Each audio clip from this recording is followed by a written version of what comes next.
আমি দিয়ে দিচ্ছি লবণ, এখন দিয়ে দিচ্ছি লবণ, আর দিয়ে দিব হলুদের গুঁড়ো।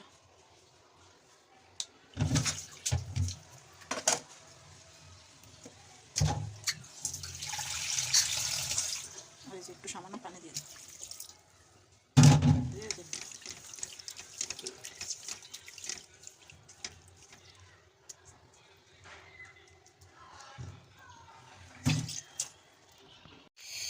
এখন দিয়ে দিব আমি একটু সরষের তেল। এখন চুলাটা ধরাই দিচ্ছি।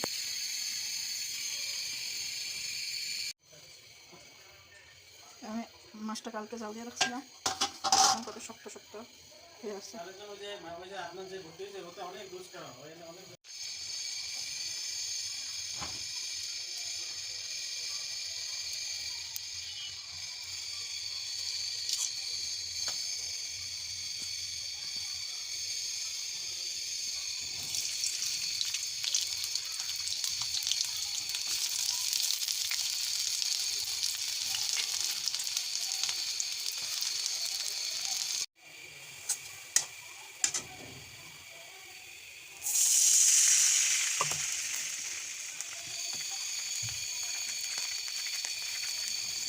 হলুদ,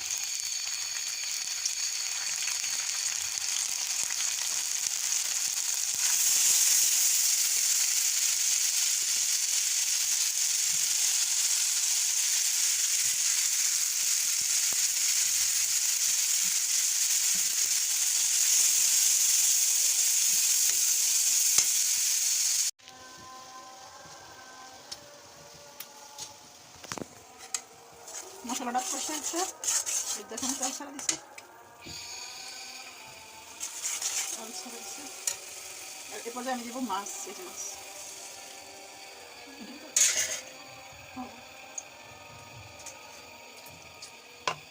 দিয়ে দিব কষানোর জল।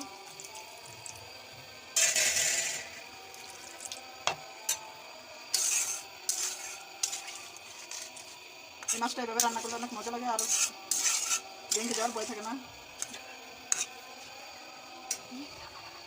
সিম আর টমেটো দিয়ে রান্না করবো, অনেক মজা হয় সিম আর টমেটো।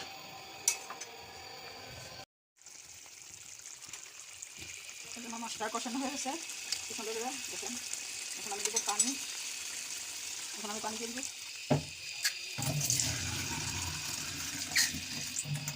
আমি আগে মাছ কষাই পরে রান্না করি, সব মাছের ভাজলো মাছ কষা রান্না করি।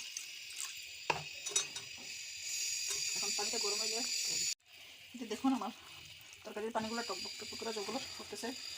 এ পর্যায়ে আমি দেবো সিম, এই সিম আমি দুইয়া পরিষ্কার করে রাখছি, এগুলো দেশি সিম।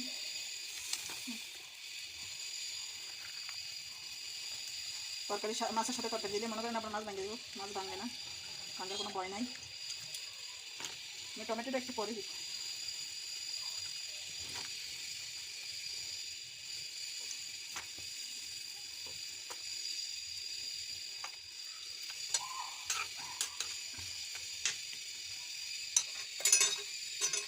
এখনটা একটু ঢেকে দেবো।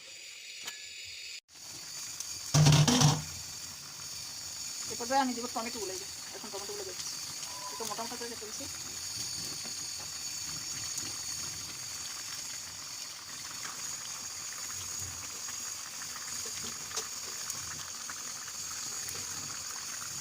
লবণ দিয়ে দিচ্ছে, মোটা করে দিয়ে লবণ দিয়ে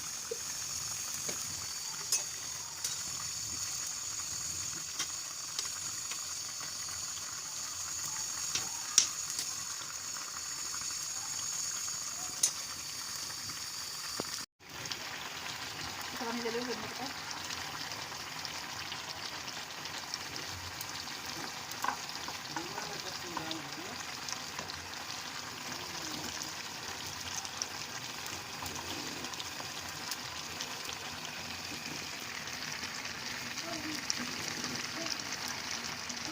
তরকারিটা হয়ে গেছে, একদম মাখা মাখা জল রাখছি।